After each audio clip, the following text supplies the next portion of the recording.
Checkout करना।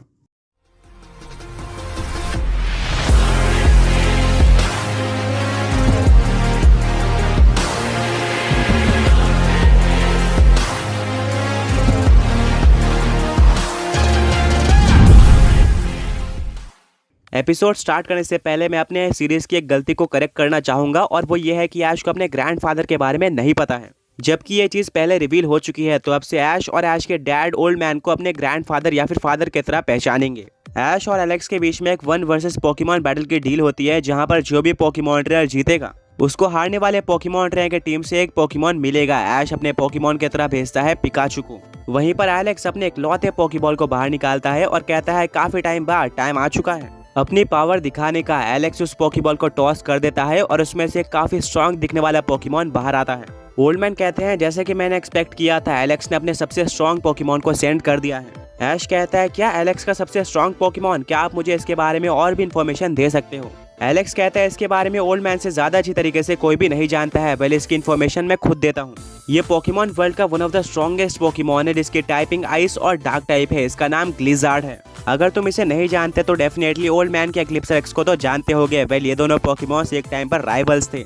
ऐश कहता है क्या सच में, इसका मतलब दोनों पोकेमॉन्स की पावर इक्वल है। इसके बाद ऐश ओल्ड मैन की तरफ देखता है जो कि अपना सर हिलाते हैं, यानी कि एलेक्स झूठ नहीं बोल रहा था, उसका पोकेमॉन काफी स्ट्रांग है।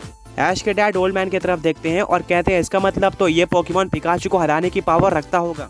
ओल्ड मैन कहते हैं बिल्कुल, और मुझे उसी चीज का डर है, हो सकता है कि ऐश अपने एक पोकेमॉन खो दे, क्योंकि बिना किसी डाउट के ऐश के पोकेमॉन्स अपने वर्ल्ड में डोमिनेट कर सकते हैं, बट यहाँ पर उनके लिए मामला थोड़ा मुश्किल हो जाता है। फाइट शुरू हो जाती है। ऐश अपने पिकाचू को थंडर बोल्ट यूज करने के लिए कहता है, वहीं पर एलेक्स अपने ग्लिज़ार्ड को आइस शील्ड अटैक यूज करने के लिए कहता है। थंडर बोल्ट ग्लिज़ार्ड की तरफ बढ़ रहा होता है, पर तभी ग्लिज़ार्ड अपने सामने एक बर्फ की शील्ड बना लेता है, जिसके ऊपर थंडर बोल्ट टकराता है और पूरी तरह से खत्म हो जाता है। ब्रॉक कहता है अमेजिंग, अपने वर्ल्ड में पिकाचू ने अच्छे से अच्छे शील्ड को तोड़ा है और उसका थंडर बोल्ट बहुत स्ट्रांग माना जाता है, पर वो ग्लिज़ार्ड के शील्ड के सामने कुछ भी नहीं कर पाया। इससे पता चलता है कि ग्लिज़ार्ड सच में काफी स्ट्रांग पोकेमॉन होने वाला है, जिसको हराना पिकाचू के लिए आसान नहीं होगा। एलेक्स कहता है कि ग्लिज़ार्ड हम स्टार्ट करेंगे एक वीक अटैक के साथ, हम डायरेक्टली पिकाचू के ऊपर स्ट्रॉन्ग अटैक इस्तेमाल करके उसको डराना नहीं चाहते, अभी स्नो बॉल्स का इस्तेमाल करो।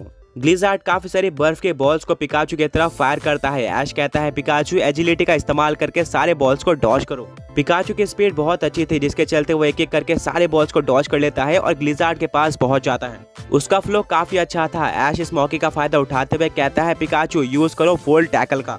ग्लिज़ार्ड ने ये बिल्कुल भी नहीं सोचा था, और क्योंकि पिकाचू ग्लिज़ार्ड के काफी पास होता है, वो वोल्ट टैकल का इस्तेमाल कर देता है, वो भी बिल्कुल उसके सर पर, जिससे एक एक्सप्लोजन हो जाता है। ऐश कहता है पिकाचू बहुत बढ़िया, डेफिनेटली इससे ग्लिज़ार्ड को काफी डैमेज पड़ा होगा, पर दूसरी तरफ एलेक्स एक स्माइल देता है और कहता है तुम गलत हो। अगर तुम्हें सच में लगता है कि ग्लिज़ार्ड को इस नॉर्मल पोकेमॉन के नॉर्मल अटैक से कोई डैमेज पड़ा होगा तो तुम बेवकूफ हो। वेल, धीरे धीरे करके धुआं हटता है और हमें देखने को मिलता है कि सच में ग्लिज़ार्ड थोड़ा पीछे पुश हो चुका था, एंड उसके हेड पर एक इंजरी भी थी, यानी कि उसको डैमेज पड़ा था। यह देखकर एलेक्स शॉक हो जाता है, एंड यहीं पर उसको रियलाइज होता है कि पिकाचू कोई नॉर्मल पोकेमॉन नहीं है, उसको अपना बेस्ट देना होगा। वो कहता है ग्लिज़ार्ड चलो पिकाचू को अपनी असली पावर दिखाते हैं, अभी इस्तेमाल करो आइसिकल क्रैश का। ग्लिज़ार्ड एक काफी तेज आवाज निकालता है, जिससे आसमान से काफी सारे बर्फ के नुकीले टुकड़े पिकाचू के ऊपर गिरना स्टार्ट हो जाते हैं। ऐश कहता है पिकाचू अभी एजिलिटी का इस्तेमाल करके इन सारे टुकड़ों को डॉज करो। पिकाचू अच्छी तरीके से इन सारे टुकड़ों को डॉज कर रहा होता है, पर तभी उसके ऊपर एक बहुत ज्यादा बड़ा बर्फ का टुकड़ा आकर टकरा जाता है, जिससे पिकाचू उड़ते हुए ऐश के सामने गिरता है और उसको बहुत हैवी डैमेज पड़ता है। ऐश कहता है पिकाचू क्या तुम ठीक हो। ऐश के डैड कहते हैं कि इतने सारे छोटे बर्फ के टुकड़ों के बीच में इतना बड़ा बर्फ का टुकड़ा कैसे आ गया।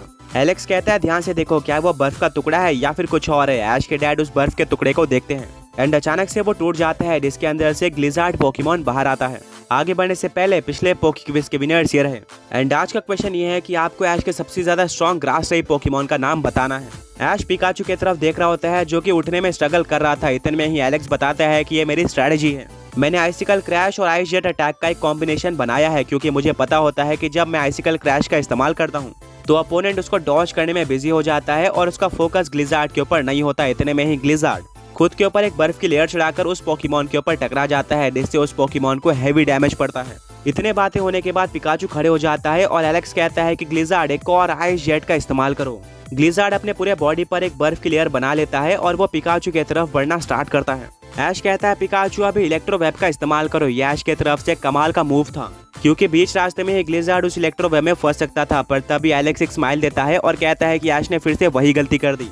ग्लिज़ार्ड को एक नॉर्मल पोकेमॉन समझने की वजह ग्लिज़ार्ड उस इलेक्ट्रो वेब के अंदर फंस जाता है, पर उसका अटैक इतना ज्यादा फास्ट और स्ट्रॉन्ग था कि वो इलेक्ट्रो वेब को पूरी तरह से डिस्ट्रॉय करते हुए पिकाचू की तरफ बढ़ता है। और क्योंकि पिकाचू का फोकस ग्लिज़ार्ड की तरफ नहीं था और उसको लगा था कि इलेक्ट्रो वेब ग्लिज़ार्ड को रोक लेगा, इसलिए वो ग्लिज़ार्ड के अटैक को डॉज नहीं कर पाता और आइस जेट उसके ऊपर लग जाता है, जिससे दोबारा से पिकाचू उड़ते हुए ऐश के सामने गिरता है और उसको काफी ज्यादा हैवी डैमेज सहना पड़ता है।